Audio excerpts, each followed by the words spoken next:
everyone. Welcome to this 111th edition of Clarity Chat. Today we have with us Rahul Mahajan, Group CIO of Rustomjee Group. Welcome, Rahul Bhai, to the Clarity Chat. Thank you so much, Jagdish. All Yes. excited to make this a very interactive session and probably useful for the audience as well.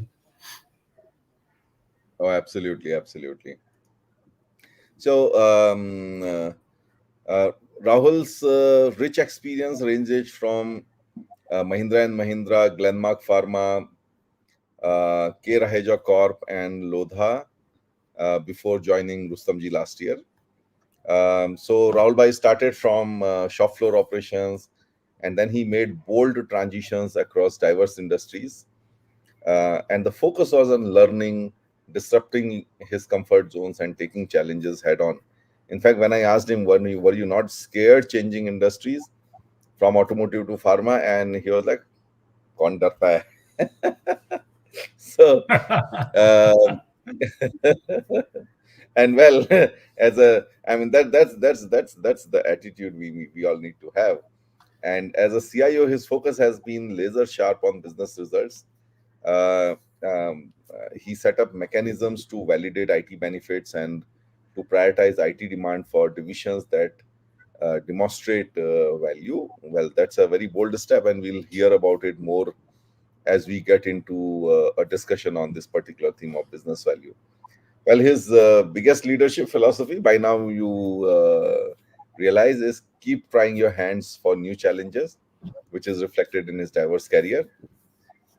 And we have something in common. I keep talking about Gemba philosophy, which is, and his philosophy, which kind of chimes with mine, is get your hands dirty to gain first-hand experience and a unique personal perspective of business challenges. You can get all kinds of hearsay, but you get your own unique individual perspective on what that problem is only when you get on the field and try your hand at it.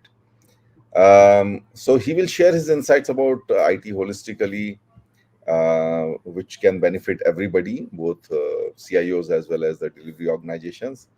So we'll primarily cover, hands-on approach, and how improving operational efficiency comes automatically if you're hands-on. Continuous learning journey. There's a very interesting incident about how he did his MBA, so I'll let him talk about it. Leveraging analytics front and center of business as a very big driver of business value, and managing partners and people. And I also have some questions to him about how he set up those accountability, business value accountability mechanisms. So we will, as usual, cover his life story, but our focus will be on the themes of that we just outlined here, and we will end with the chat with a rapid fire to bring out the personal side of Rahul and some interesting incidents. And of course, you will also have an opportunity to ask him rapid fire questions. By the way, all through the chat, please ask your questions. What makes this chat different from other online interviews is the interactivity and the questions that you get answers live and right across from the leaders, and you can actually send follow-up questions as well. So for now, Rahul, before we start talking of serious things, let's get some energy going. So please share maybe your funniest or your most interesting professional moment. Okay. First of all, thanks Jagdish for hosting me on ClariTea Chat. I think it's a wonderful experience from the day you started interacting with me on my interest on this, and it has been a wonderful journey so far. Looking forward to a great evening with the audience as well. So these funniest incidents, and there's again a lot of learning into this experience also. This happened when I was heading IT for Glenmark. I was a CIO at Glenmark, and we were running a SAP kind of re-implementation project there. And we obviously had a steering committee, who was guiding and giving the right directions to the team. And for the paucity of time, there were certain decisions that were delayed by the steering committee. So just to show them the urgency of those decisions, what we did is the project team went to the boardroom, and on the whiteboard we wrote the points that we wanted to discuss, and we kept the timing from 7:30 p.m. to 8:30 p.m. point number one, 8:30 p.m. to 9:15 p.m. point number two, so on and so forth. So just to show them that fine, we understand you are busy during the day, but at least evening spare time with us, give us those decisions so that we could go ahead. And one of the steering committee members saw it, and he kind of then got another steering committee member to come in at 7:30 p.m. sharp, and then they sat throughout the night till 4 a.m. next morning and cleared off all the decisions for us. So that was so we actually started this on a lighter note, just to show them the urgency of things. But then they took it very seriously. They understood that things were probably lacking from their end in terms of giving time to the team, and they made sure that whatever we wanted was all discussed throughout the night, and we were all having our decisions by our side till the next morning. I thought, let me share this with the Oh no, I audience. think you rightly said, Rahul Bhai, ki isme there is a lot of messages in this. First is that don't give up, and second is that, and I have seen this also, that for the leaders, they get bombarded from all sides by all kinds of issues, and unless you really shout out that this is important and this cannot wait, if you do that, then they definitely listen, and they definitely give time. I've had similar experiences, but nothing of this sort, that you made them sit through the night.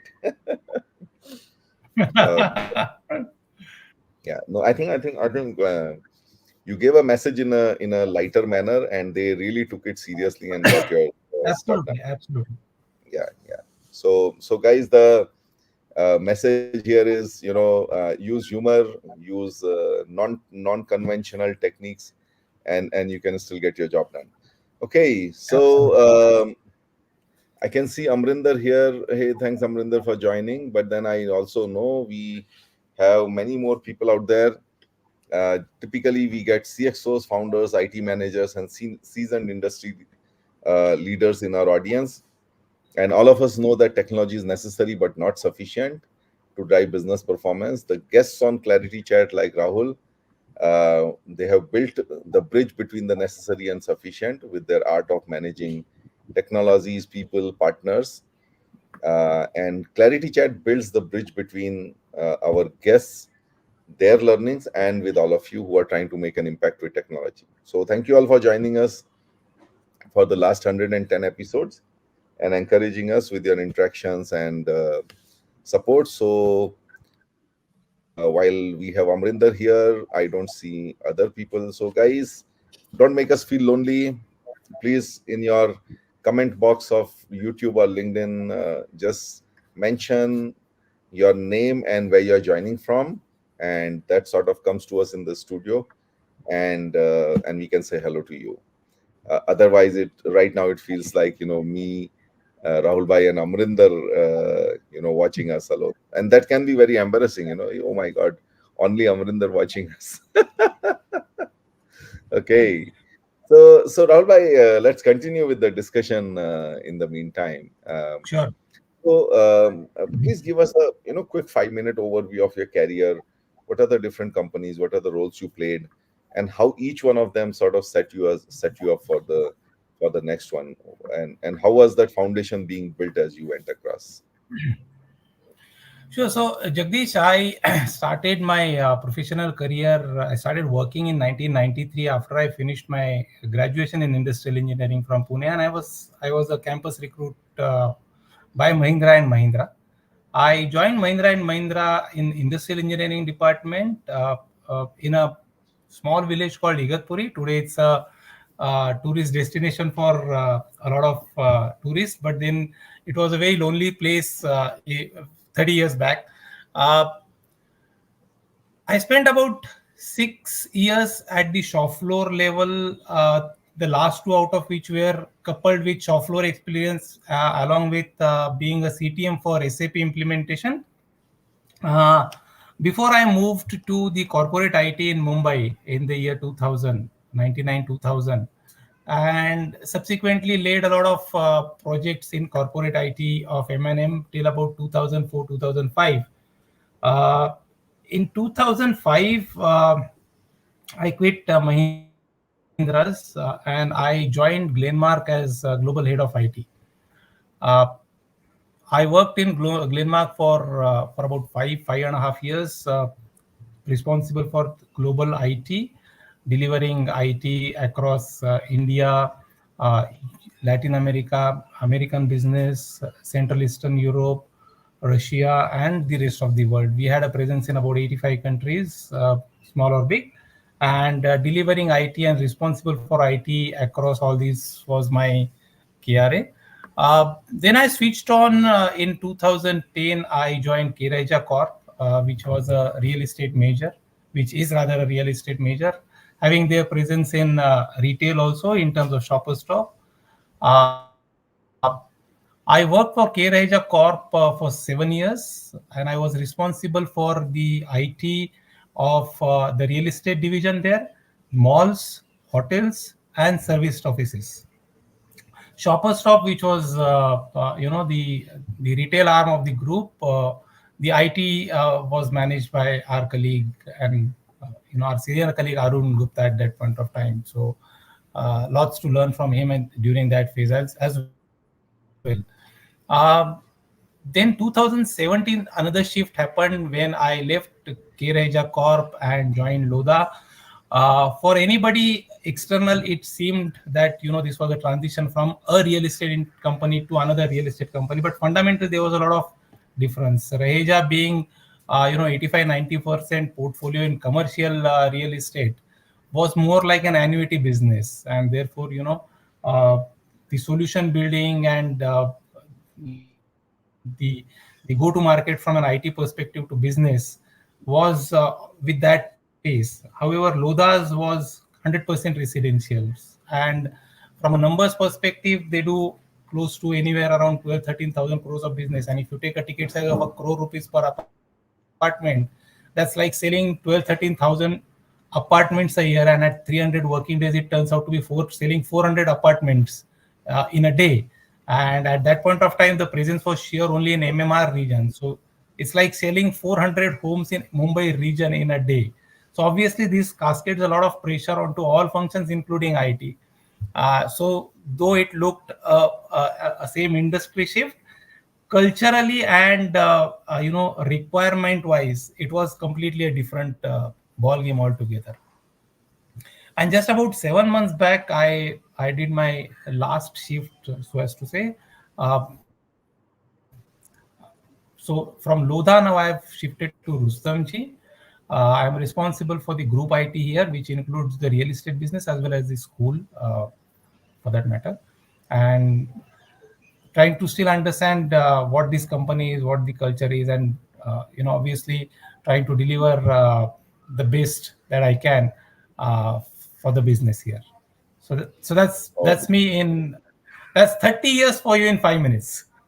oh, no, no, no. That's awesome. But like I will ask you the same question again. You went from plant floor to IT, then then to corporate, and then completely changed the industry to pharma, which is like, I mean, chalk and cheese. Pharma and automotive are like chalk and cheese. And that too, you joined Glenmark, in a leadership role, and then suddenly you decide to come out and join real estate, and then from a B2B real estate, which is Keraheja, to a B2C real estate, which is Lodha. I mean, didn't you get scared at any point in time while making these changes? Let me ask that again to you. No, no, I mean, no, no. When we discussed this during the prep call as well. See, to me, challenges are more important in life, and one needs to completely get out of the comfort zone and take on new challenges. Only then you test yourself against the odds, and then in the zest of trying to prove yourself, you achieve certain things, and obviously your achievements help the organizations achieve certain things. That's the philosophy No, that I absolutely. thought. More so ever, for people like us, especially anything on the infrastructure, hardware, and networking side always remains the same, whichever industry you are in. So what changes is the business that you are in the industry, and if you're a fast learner, you grasp the business in a couple of months max, and start delivering on that front as well.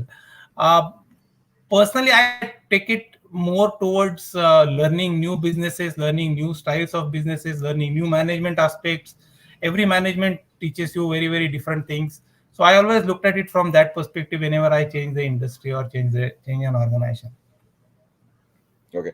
No, the reason I asked that question deliberately, Rahul bhai, is that because nowadays, like, I sometimes, um you know, get requests, as leaders, we get requests from various parents for different reasons. And the silliest reason that I find is that, oh, all of us are in Delhi and my son has been placed in, some company in Bangalore. Can you get him transferred to Delhi? And I actually never entertain those requests. I'm like, it's good for him. Oh, no, no, no, वो कैसे खाएगा, वो कैसे रहेगा, अरे सीखेगा, he will learn, right? Yeah, And absolutely. so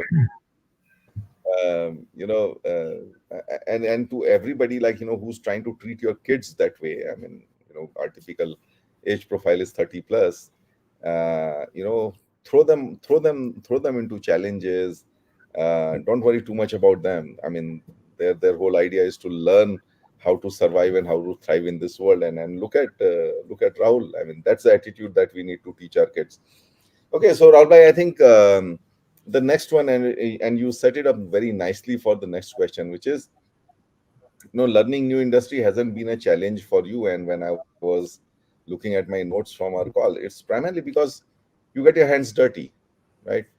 You're fairly hands on. So tell us, like, how this whole hands on thing started, and where were the seeds sown, and maybe, like, some experiences about being hands on, and how it helps you basically, like, meet that challenge that we just talked about, of changing industry, changing city, etc., etc. Tell us a little bit about it. Yeah, so very interesting story, Jagdish, about this. And probably I realized the value of being hands-on during that phase, and very early, luckily for me in my career. Uh, like I said, I joined Mahindra's in 1993, typical college pass out, June, July types. After the exams got over, I joined them, and sometimes in the month of November, so just about 3-4 months of working, and Mahindra Igatpuri had the longest ever union strike, in the history of Mahindras. It lasted for about 4.5 months, and Mahindra Igatpuri is an engine manufacturing unit, supplying engines to the vehicle manufacturing units at Nasik and Zahirabad at that point of time. Uh, so just to feed the assembly lines of the vehicles, it was decided by the management that the officers would work on the assembly lines to the extent possible and manufacture the parts wherever possible, and most importantly, assemble the engines, test the engines, and dispatch the engines to the vehicle manufacturing plants. And the strike actually had happened, for the wage settlement agreement. Obviously, the productivity norms were going up, and we used to have, I remember, 9 stages on the assembly line, and at those 9 stages, 12 stages on the assembly line, and 42 engines used to get assembled in a shift. And the industrial engineering department, which I was a part of, we did the time and motion study with a new technique at that point of time called MOOST, and we came out with a whooping rise in the productivity. So we said 64 engines can be manufactured with about uh, 9 or 10 stages. on the assembly line. And that's where the the disconnection between the union and the management was, which led to the strike. Now, I was absolutely new, and my then superior kind of thrown a challenge to me, saying that now that you are assembling engines with your hands and you are kind of aware of all the stages on the assembly line, uh, why don't you alone manufacture? And so there were two parallel lines. So two different models were there. There were two parallel lines in Mahindra Igatpuri. So he said, forget this line, let people do it in stages on that line, but take this line starting from stage one to the last stage. You take the trolley along and you manufacture the entire engine with your hands. And if you can make four engines yourself in a shift, we will challenge the union, saying that if a boy who's in the industry for last 3 4 months can make four engines in a shift, what stops from what stops you who are in this trade for last 20 years from making them? And I took that personally as a challenge, and I said, let me give it a try. And I tried that. Couldn't be successful, obviously, overnight about this, but in like 3 weeks, a month, month and a half, I don't remember exactly, but yes, on a particular day I could achieve those four engines in a shift. But this incident kind of therefore, it it gave me that permanent engraving on my mind that if you try things doing yourself, you understand the integrities of it, the nuances of that, uh, the pain points, the good parts, the bad parts, and nobody can then fool you around with what needs to be done in that job. So I think my overall philosophy of being hands-on generated from this incidents, which my seniors threw upon to me during those Indian assembly days. And that's where it started, and then throughout it kind of continued in my overall career. This was just one incident out of that strike, but learning the Maynard operation sequence technique, MOOST, which doesn't require a stopwatch for doing the time study and motion study. We did that during the strike period. So that was another learning approach that we took. M&M completely embraced the Toyota manufacturing practices, Toyota management systems in that sense, where this one piece flow, tag time, all these concepts got introduced. So huge amount of learning. And I thought that learning came to me because of the hands-on approach, or the opportunity that I got to have that hands-on approach because of the strike helped me during that. And it then became the philosophy continued over my last 30 years of working. No, absolutely, absolutely. I mean, again, this is something that resonates between us as a management style. That unless you get a first-hand perspective of things, unless you try it yourself, and just as it took me actually back to my a similar challenge in a very different context. So I was a service engineer of excavators, right? And these excavator operators used to be under tremendous pressure, because it was like a gold digging machine. There was so much of earthwork going on at that time in Andhra. I'm talking about like mid 90s. And these guys will complain, okay, that nahi itna nahi hota hai, jaldi kaam nahi hota hai. So I learned how to operate an excavator and how to fill a Mhm. dump truck with it. Okay. And we had some sort of norms, right? I mean, so let's say a dump truck of 12 tons should take how many minutes to fill. Okay. Mhm. And over a few sessions trying my hands at it, I kind of, and observing those operators, like how they go about, they first fill the rear part, and then they go middle, like that. I tried my hand at it, and then I became so confident that the moment some operator says that machine is slow, and the typical dialogue should be machine is slow. Okay. I'll say, Ah. okay, give me the machine. कितना time में load करना है dumper, okay, and I'll load it at that time, and those guys would be like, oh no no, इससे पंगा नहीं लेने का. So yeah, there is no there's no No, getting no, away and from. and probably during the discussion, I will also cover a few of these aspects in the context of IT. Also, how did it help me going forward? But yeah, I mean, right. Once you do it yourself, जैसे आपने बताया ना कि इससे पंगा नहीं लेने का. This happens with our users also in IT. Correct. Absolutely. No, they understand, I mean, your own, what being hands-on gives you is a lot of depth. And we know it happens like in day-to-day human interactions that people size each other up, right? कौन कितने पानी में है, how deep anybody goes, and if they Absolutely, realize that, oh, absolutely. you don't go too deep, then they'll figure out, okay, so we can get around this guy, okay, and then so that's something that Correct, doesn't happen if you've gotten your hands dirty.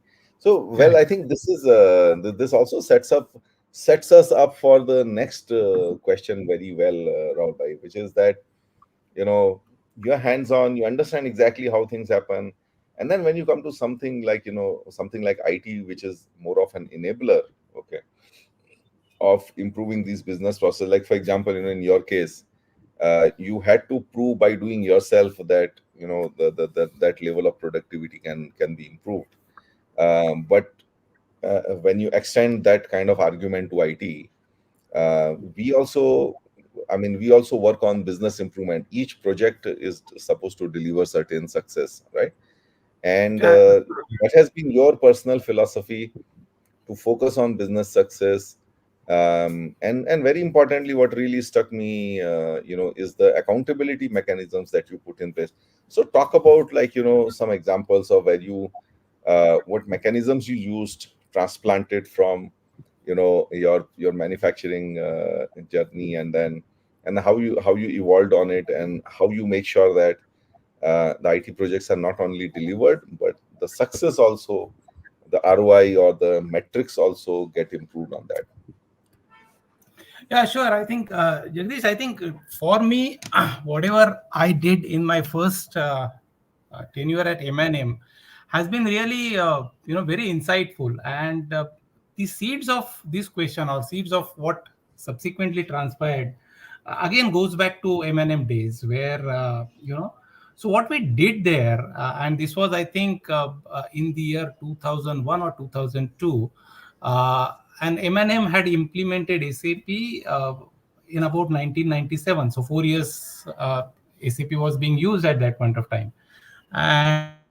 And so we thought that let's try and understand, what is the business value that SAP has given? What is the actual benefit that we have received as an organization?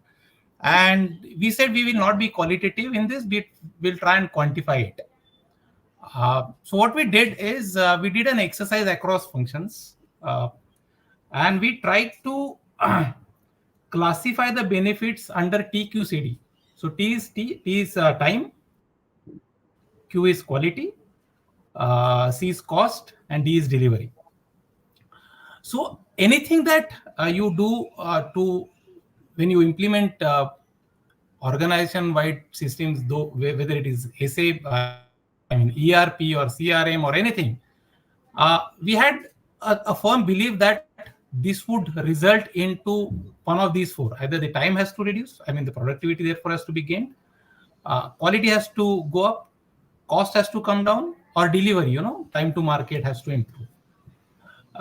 So we did this exercise in MNN where, so just to take you through an example, for example, in procurement, so they make X number of orders per year. So we started asking the question, and we went on the face value of what the users told us. That, okay, all right, how much time you used to take for creating one purchase order pre SAP days, and how much time do you take doing it now? And let's say somebody said we used to take 10 minutes, now we take 5 minutes. Fine. So 5 minutes is the saving. We did not attribute all of that again to SAP. We said there is always a human angle into all of this. So if we asked users to rate on a scale of 1 is to 5 as to what do they think SAP helped in this saving from 10 minutes to 5 minutes. Okay, and if they rated SAP at highest at 5, we still took it as 80% of that saving is attributable to SAP. So never we attributed 100% savings towards SAP, because we still believe that there is a 20% human intervention required at each stage or each step. And obviously, if somebody rated at 1%, 1 on a scale of 1 to 5, then possibly 20% of the saving came because of SAP. So we did that exercise just to kind of establish how many man hours got saved, how much productivity got improved, how much quality got improved, how much cost got reduced, and how much time to market or delivery times got improved. uh, the fundamentals of this exercise therefore again laid that foundation where one needs to understand that whatever you do for business, while all of us have that experience that for business everything is very urgent, but if you try and kind of do a post implementation audit in terms of usage of that, at times you get surprised कि boss ये तो मैंने deliver कर दिया था, ये transaction code तो आप लोगों के लिए बनाया था, we went live, we transported this to PRD in 6 months back, but it is still not used, so therefore subsequently what we in my subsequent stints, what I started doing is we started this post implementation audit on all the major developments that we do on two levels. One is a very hygiene one, if they are using that or no, but two is during the business requirement document stage, BRD, or the requirements gathering stage, we started asking business, was you need to give us quantitative benefits that you would achieve out of this implementation if it's a moderate or a major implementation.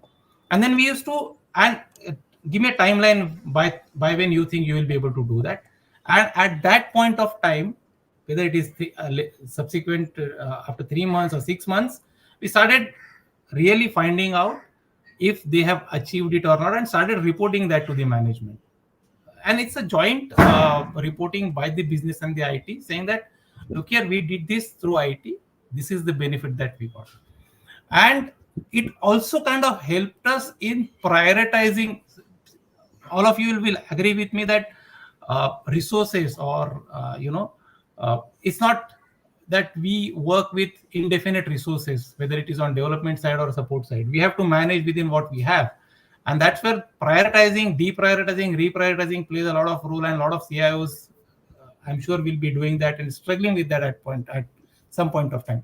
But this approach kind of then helped us in prioritizing those where those functions who are clearly demonstrating this business value very clearly. So what we develop for them is being used rigorously, meticulously, and they have been able to prove to IT, prove to the organization in general that those benefits have been achieved.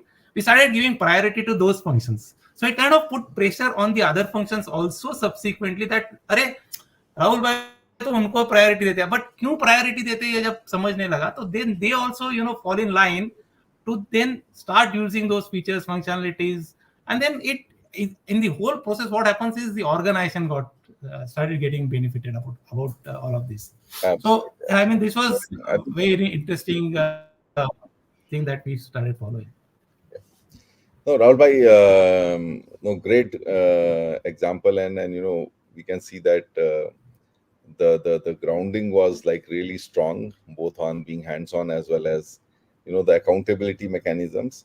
Um, yeah, so maybe like some takeaways from what Rahul bhai just said. One is that yeah, there have to be post-implementation audits, and I think what they and the base and the foundation of that has to be laid in the BRD itself, which is where what I call as baseline KPIs. That means when you're starting the project, what are your KPIs?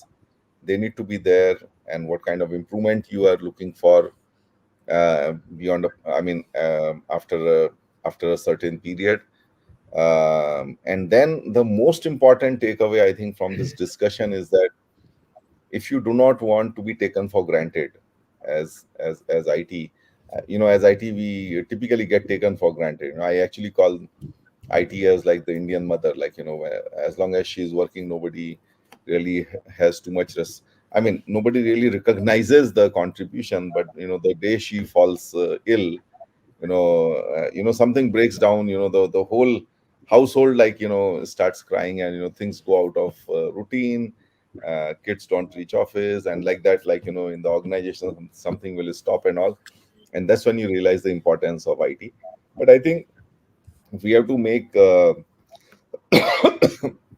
there's another takeaway here, which is that business relationships need to have certain equality parameters, right? And here in this case, I will deliver to you, but you need to deliver back to the organization.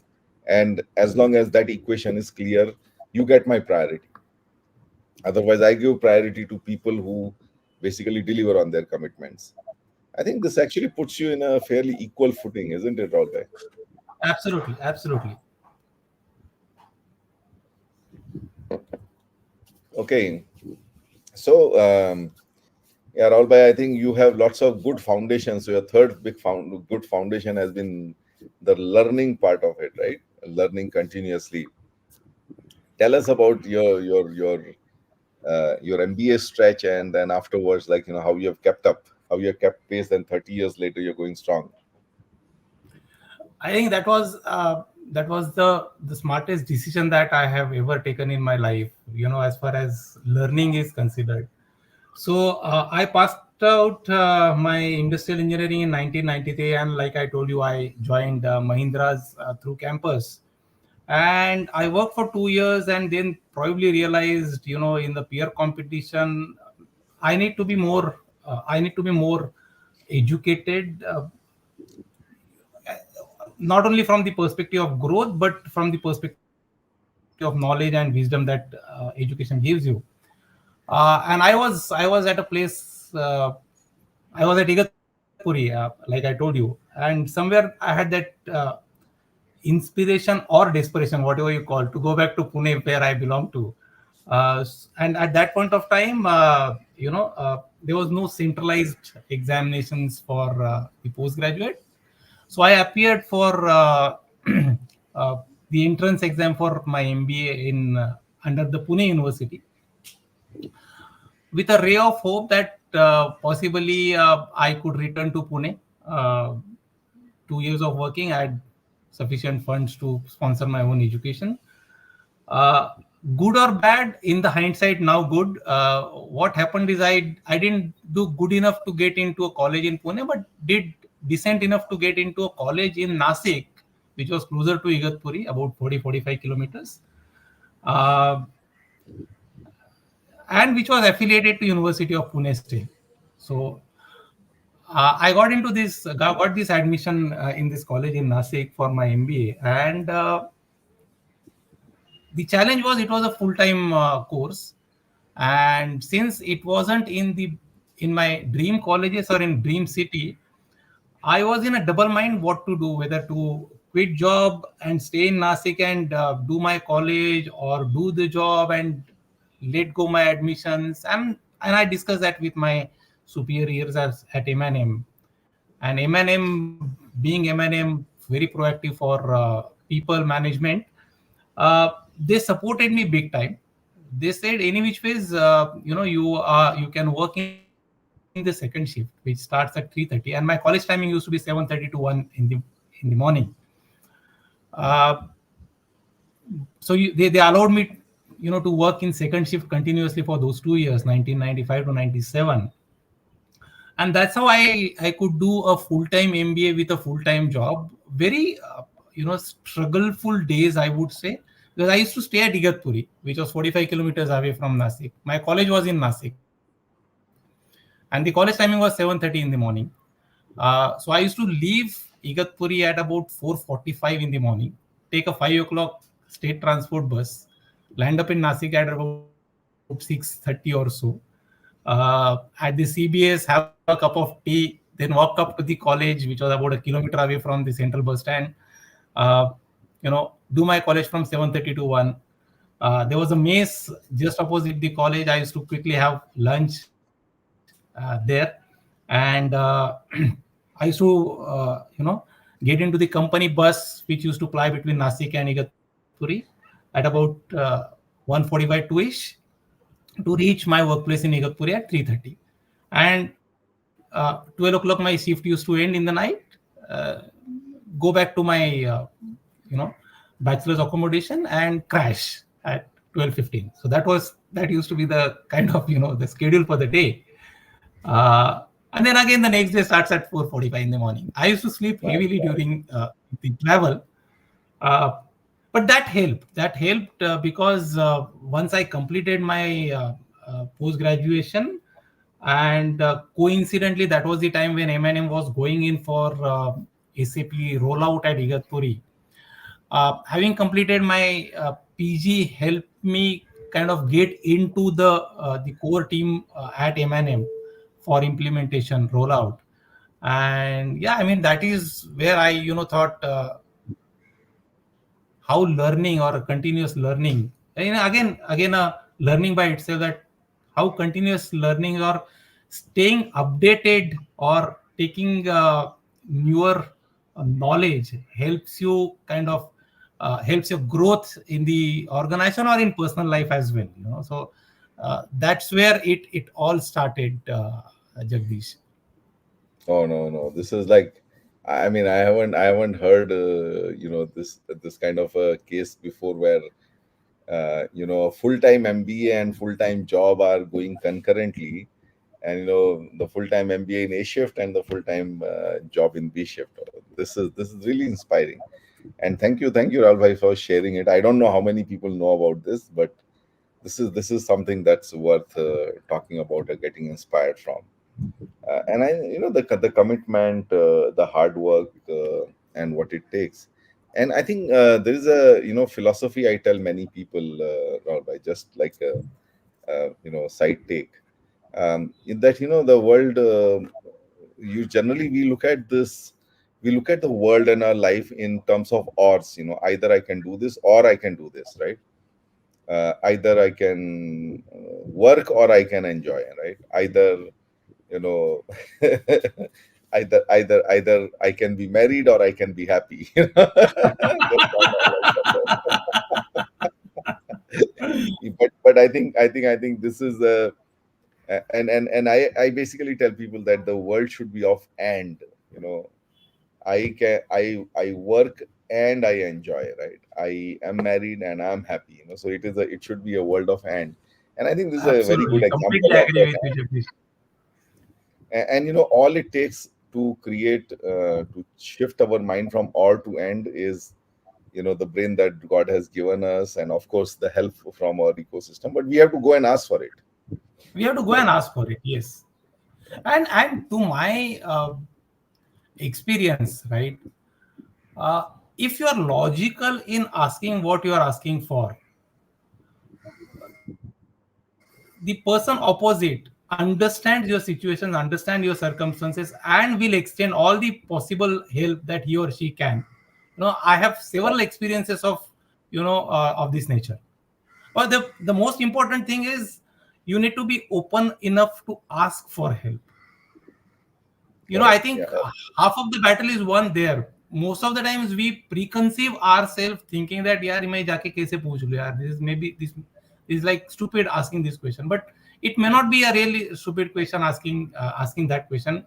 And the important part is to break that barrier and ask for help. No, I'm sure Rahul bhai, for one Rahul like you, I'm sure there are 10 people out there who simply quit their job and went for an MBA without even asking their boss that, I don't want to leave my job, but I also want to do an MBA. Can you help me? I'm sure there are hundreds of cases Absolutely, like yeah. that. Yeah. But that's inspiring. So Rahul bhai, I'll just take a quick pause here, allow you to sip your tea, which is going cold, I know. Uh, I have a and thermos. I have kept a thermos here. I know it's a oh, 1 hour discussion, and I need a lot of tea. okay, no, that's good. That's good. That's good. Being from Uttarakhand, I also drink a lot of tea, and I also keep a thermos sometime. So I'll bring in. I have started getting some comments. So I have so Amarinder was there, and then we have Vijay Sethi ji. Thank you, Vijay sir, for joining us. You have been our It's an honor longest. for me if Vijay sir has joined Jagdish. Oh no, absolutely, absolutely. He has been one So of the role models for many of us. oh, absolutely, absolutely, absolutely. You have grown in the Vijay era. Yeah, Absolutely. and yeah. So okay, so we have some e-meetings greetings going on here. Hey, thanks guys. Thanks for joining. And okay, so Satya asked the question. Okay, so this is a good question. Do you ever have to do mundane things like resume updates and job portals, or do you get headhunted?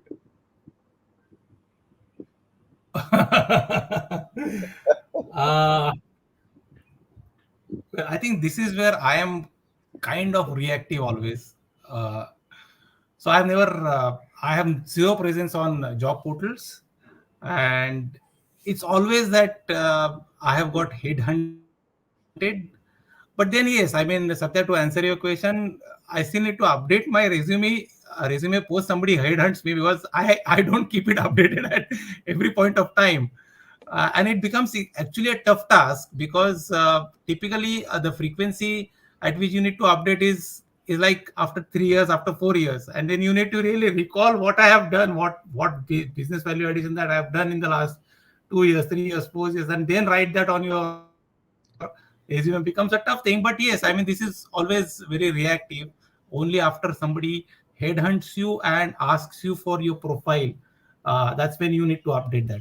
At least in my case. Oh no, that's I was expecting that answer with the credentials of Rahul. I don't think he has to search for a job. People come looking for him.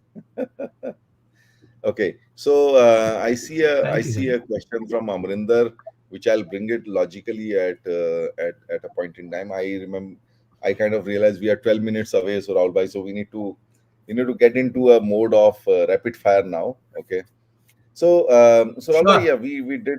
we did hear good set of stories about the foundations and all that. So fast forward, like tell us about some of your recent experiments, especially like adding value through analytics and like and your experience into the consumer space with Lodha and all, whatever you can share. So again, this is very interesting story. So when I joined Ludas way back in 2017, what I did is, I started visiting the sites. So till the time the organization announcement has not gone, or even if it has gone, not many people have realized this. It's the best time you can go and visit the sites and understand what happens at the site. And Loda being a sales driven organization, I wanted to add a lot of value in the sales process and sales analytics. That was something that Abhishek had told me on day one, that you please look into this. So I started visiting the sites, and मैं जाके as a customer site visit form भी भरा करता था अलग अलग sites पे लोधा पे जाके. That's where the first learning came, that there is no central database. Her site पे जाके मुझे क्यों भरना पड़ेगा ना site visit form. But when I was filling up those site visit forms, I realized that many things that are important to be captured as data are not being captured at all. And I'll give you an example. So the site visit form never asked ki where do you currently stay, right? So then when we started actually working, when I started working with the sales team, I made them capture those fields. And I'm just giving you example of one field, but like that there were many. And the seeds, I think, towards the analytics were sowed at that point of time, because this was in 2017, 2018. But when we had sufficient data in the next 2.5, 3 years, and when we did our complete analytics journey, we realized that we have a humongous and a very good data. And I'll give you an example. How did we use that data? So when the project at Thane got launched, and And then when we did an analysis of who all are visiting the site, we realized that uh, about 73% people who visit the site are staying in the vicinity of 5 kilometers from the site. Right? So that was first data point that we got. And out of these 73 people, 73% site visitors, about 62% out of them were Marathi speaking. So we had actually started capturing the ethnicity also on the site visit form. So 73% visiting the site are from a radius of 5 kilometers, and 63% out of that are ethnicity is Marathi, Maharashtrians. So the way we use this data thereafter is, okay, if people are visiting within the vicinity of 5 kilometers, roll out more schemes for the CPs, the channel partners within 5 kilometers. So we kind of rolled out the ladder incentive program for them. If you get one, you get 2%. If you get two, you get 4.2%. If you get three, you get 7%. And most importantly, activate CPs beyond 5 kilometre कि भाई लोग आप भाई आप क्या कर रहे हो, मतलब आपके एरिया से बिजनेस नहीं आ रहा है. The second part is when we understand that 63% are Maharashtrian ethnicity, stop advertising in Times of India. Your focus should be Maharashtra Times, Lok Satta, the Marathi newspapers. The hoarding should be in Marathi. So those kind of business decisions were taken on. This is the kind of analytics that we could generate. And I think the seeds of that were sowed, like I said, 3 years before that. So I think the important aspect out of this is, if you're clear what you want to achieve, and then start working backwards as to what I need to do to achieve that, maybe 2 years from now, 6 months now, 5 years from now, whatever is your time frame, start working on that now and you will get your results. Yeah. No, but I think this particular example also brings beautifully together whatever we discussed before that. First is, be hands on, be on the ground. Like you were, as yourself, you were filling those site visit forms and all of that, and that basically gave you those personal insights that, hey guys, like, where is data? So even if Abhishek wants me to Where is do data? analytics, a lot of analysis, where's the data I'm going to get for that, right? So that's the first one. Then the second one is like, and then you do the and then you first set that up in place, and then you, unless that analytics gets into business decisions, like, where do you advertise, how do you define your incentive structure. So on one hand, it is like, being close to the customer, and on the other hand also working with the business leaders to sort of show these scenarios and the analytics to them. I think that's a great one. And I think here there's one message to everybody who's trying to do analytics. Guys, go look at your data quality first. Without data, there's no analytics. Everybody wants to do analytics. Absolutely. Everybody wants to do dashboards. But how many of them want to like really do the dirty job of cleaning up the data in the organization? And like, I mean, wherever I've seen, I think that's one of the biggest things to fix today. The your databases are full of other. Okay, so Rahul bhai, let's move ahead. Unwanted data. Unwanted data, Sure. yeah, absolutely. So maybe let me just one question which I tend to ask most of my guests, and then we will move to the rapid fire. We might go 5 minutes over, but then it depends on how fast you can answer this question. So Sure. it is about managing partners and people. I mean, in IT industry especially, uh, I flip the question that, are you able to get the best out of your partners? So that's your ability to get the best out of your partners. And how do you do 100%. that? How do you do that? So I think all throughout I have always realized one thing, that for you to be able to focus on what you need to focus, the least you need to focus is about the manpower and attrition. Because with the manpower, attrition always comes as the other side of the coin. And to manage that, I think hybrid models have worked for me very well. The governance positions always are on your side, and the doers are always outsourced. Having said that, Jagdish, I think the most important part is, while they are outsourced, treat them as your team to an extent that they should think their loyalty and their they should more feel that they are a part of your organization and not the other organization. That they should become a spokesperson for you in their organization. And I've experienced this a lot. At points I have had consultants from the partners who are more affiliated to us and to my teams rather than their organization. वो बोलते हैं हम लोग तो वहां पर joining formality के लिए एक दिन गए थे, 2 दिन गए थे या ट्रेनिंग के लिए गए थे, उसके बाद तो हमारा आपसे ज्यादा पाला पड़ता है rather than our people. And they Yeah. have after that fought for me to their managers कि नहीं बॉस, इनका रिक्वायरमेंट है, सही है, हमको ये करना चाहिए, ये करना चाहिए, वो करना चाहिए. So I think to me is a very, very important thing. How do you treat people, whether your own or outsiders, and how do you make sure that there is a role clarity of what your team will do, what the partners team will do. That role clarity translated very well in your contract document. If you have all of this rightly thought through and in place, and most importantly, if you treat your outsourced staff as your own people, I think the whole equation then becomes very, very pleasurable. Absolutely, absolutely. Okay, so thank you, Rahul bhai. I think that was fast, so we can finish on time now. There are some there are some rapid fires. I can see some questions coming from the audience also, so we'll do a quick rapid fire before we wrap it up. So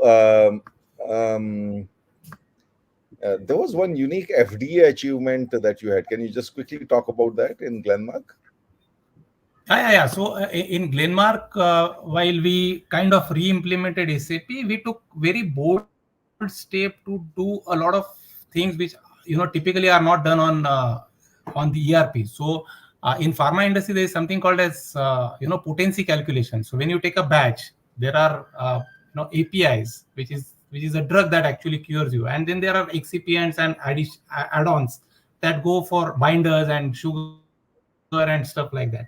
And if it is always the purity of the API decides what should be the combination and what should be the quantity of the other contents and what should be the quantity of API. So this entire potency calculation, and based on the potency calculation, the batch determination, we started doing those calculations on SAP. Number one, the entire batch manufacturing record and batch processing record, BPR and BMR, we started doing that on SAP, which obviously means what batch is taken, what is the QA process, what is the QC process, what is the desired value, and what is the actual value. We brought that transparency in SAP, which a lot of pharma companies, though they know it, they don't do it. And let's accept that reality for the sake of not facing the transparency with the auditors.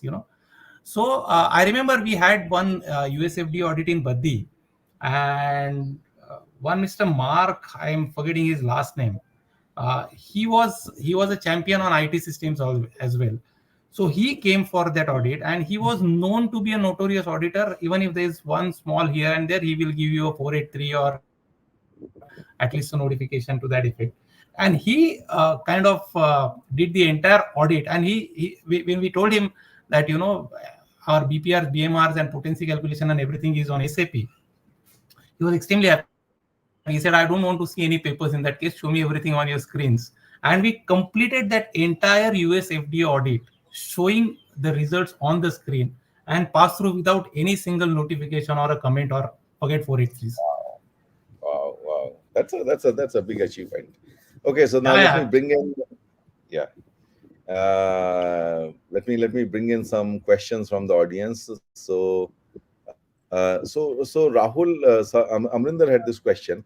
Again, let's see if we can keep the answer short. So he says that, have you observed any change in the approach taken by IT vendors over the years in their dealings with their customers or prospective customers? Any major shifts in the mindset, engagement models, or so on? I mean, Rahul bhai, if you can just maybe constrain it to three things that you see different 15 years before and now in the vendor's approach. Yeah, I think reactive to proactive is something that comes to my mind. Apart from the events that they do, They have become very proactive these days. They come and conduct. So for example, Autodesk, which is a very major vendor for someone like us in the real estate industry, they do a quarterly technology day for us in terms of making us understand what's happening new in the space. They have constituted now a advisory committee, which I'm a part of, and we meet once in 6 months to tell them what the industry wants, and then they are now going and making changes or upgrading their softwares to bring up on those industry specific changes. So there is a lot of shift from बस ये हमारे पास में ये आपको suit करता है तो ले लो, from that stance to आपको क्या चाहिए and we will build it. So that's a major shift that I see from OEMs That's a bit. happening Yeah, towards industry. absolutely. So there's another rapid fire question from Rahul, which is what is a life lesson you would like to impart on the forthcoming generation? Sorry, I didn't get that, Jagdish. This question is what is a life lesson you would like to impart to the forthcoming generations? First of all, I'm not, I'm not that big to give a life lesson to the forthcoming generation. But I think whatever we discussed over the last about an hour, there were lots of life experiences that I shared could be taken as those lessons. Be hands-on. Don't be afraid to dirty your hands with things. Probably time didn't permit us, but I also wanted to share some failure stories because failures teach you a lot than success. And so don't be afraid of trying out new things. Don't be afraid of failures will come, but most important is what you learn out of those failures and don't make those repeated mistakes again and again is a very important aspect out of those failures. So be hands on, keep a learning attitude always. There's a learning in everything. There's a learning in every interaction, whether it is at home or it is at professional workplace. There's always a learning, and enjoy your work, be dedicated to your work, enjoy what you do, and you'll be successful. Yeah, no, absolutely. Yeah, learning is a continuous theme that we are here to learn. I mean, we'll go empty-handed. Absolutely, and especially Jagdish, in the There field is that we no, all are in, things change every half an hour, right? yeah, So yeah, we need to absolutely, be completely appraised of what's happening in the world. absolutely, absolutely. So there are a couple of questions, and then we'll start wrapping up. So Prabhakar says, how do you ensure clean data? Most organizations struggle with it. Should there be a separate org structure to handle data? How do you ensure clean data? Most organizations struggle with it. Should there be a separate org structure to handle data? Yeah, I mean, it's a good question. Many people have a separate kind of master data sale or something like that, which takes care of a first data creation, so that not many people poke their nose into the data creation part of it, and then there's a dedicated team which does that. So that's one approach. I think most importantly, Prabhakar, here I have followed are two principles: capture the data at the source rather than capturing it at any later stage, and two is let the owner of the data capture the data. You know not that मैं किसी को दे रहा हूँ फिर वो Excel sheet चढ़ा रहा है सिस्टम में या वो टाइप इन कर रहा है. नहीं नहीं, all that doesn't work. So capture it at source and let the owner capture that data. I think these two principles have worked well for me. Absolutely. And I think I can on the org structure part, Prabhakar, I can add a couple of bits. See, most organizations nowadays have a shared services organization. So, and the shared services organization has different, groups working on different processes. You should have some master data as well as data cleansing processes. Where people are looking, somebody is continuously, we can call them as custodians of data, and they are the ones who are highlighting any data issues to the respective departments who are generating the data, and then working with IT. Yeah. So just last question coming from Udit. Thanks, Udit, for joining and for asking this question. How do you set the expectation for failures? Albai, you have had many failures. Okay, so just to, in the interest of time, when I was talking to Ralbai, he was into AI and NLP and all much ahead of the time, and therefore some of those initiatives failed. But then, Rahul bhai, how did you set the expectation for them? Only Udit can ask such brilliant questions. Let me first tell you that. So yeah, I mean, we tried NLP and AI way back in 2013, 14 types. We were doing very interesting concept of recording the conversations when a customer walks in. Whether that was permitted by law, not permitted, we didn't even look at that. But that we failed miserably on that entire engagement. But coming back to Udit's question, so I think Udit, to me, I think one needs to be very clear right in the beginning when you try something that I may fail out of this, but let me still try this, because if it is successful, then the rollout or the subsequent implementation will lead to a very high returns for the organization. I'm ready to take that risk of failure, because the risk to reward ratio will be very high. One is it needs to be very clear in your mind. And fine, I mean, if I have failed, that's not the end of the world. There could be again learnings out of that failure. Document those learnings, do your PDLC cycle, understand where you have failed, go back to the drawing board, improve the process, improve the technology, so that those failures, today if there are 5 sets of failures, you reduce it to 2 in the second iteration and come back to the fail safe environment subsequently. That's something that one could do. No, absolutely. And I think there's I want to put a twist to it. So Tatas have got this, these innovation awards, annual innovation awards, and one of the awards is the best failure award. So you can actually Excellent. basically he says that, guys, we encourage you to experiment, and if you have a spectacular failure, bring it, because the learnings are more important than the failure. Okay, so and Rahul bhai, and more that's what learnings come from failure. yeah, yeah. Go ahead. Finish your thought. I said most learnings come through failures than success stories. Oh, absolutely. So bang on. So Rahul bhai, yeah, we are at the end of my asking you questions and you being in the in the Aapki Adalat. So now generally just to make things a little bit more equal, I allow I give an opportunity to my guests to ask me a reverse question. बदला लेने के लिए कुछ तो So होना now I चाहिए. have to ask the question to the Rajat Sharma. I have to ask question to Rajat Yeah, Sharma now. yeah, Huh? yeah. Yeah, of course. So Absolutely. Jagdish, like Vijay City, you have also been a role model to many of us, and we looked at you, and we have had several conversations. People have come back to you and asked questions at that point of time. Jagdish bhai, isko kaise handle kare, usko kaise kare, and even while in this last 1 hour 15 minutes of discussion, also you have been kind enough to share your experiences as well. But one question that comes to my mind to ask you is, when you were with Tata Motors, you worked in Pune.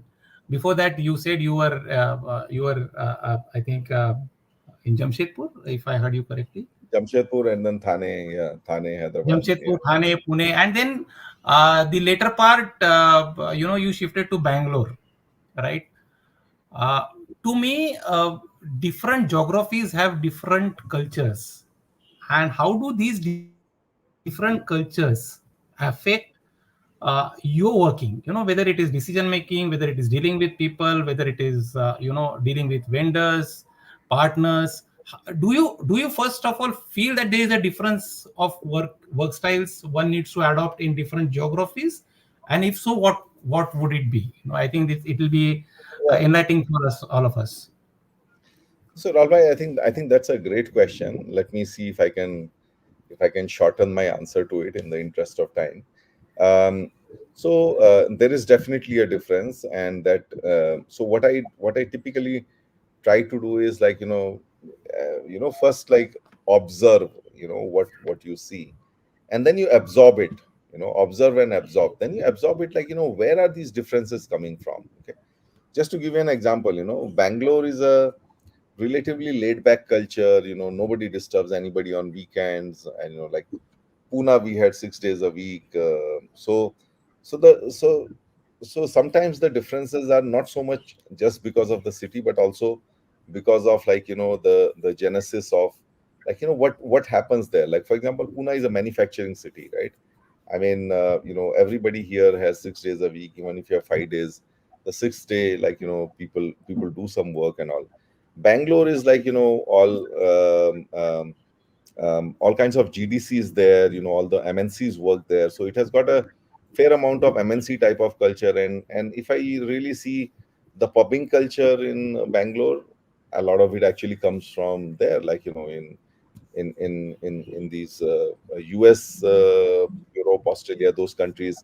I mean, evenings are for pubs, right? Especially the weekends are for pubs, and that sort of then translates into that. But having said that, you definitely have to deal with those culture clashes to get stuff done. And what I have seen generally work in such cases is to bring an outside in point of view, right? Like, for example, to Bangalore guys, I tell them, guys, I mean, it will be very difficult for you to survive elsewhere. I mean, basically, to get them out of their comfort zone, tell them stories from outside. And then I think, as a leader, it's your job to set the expected culture, by overriding whatever the constraints that city or that particular work environment creates for you.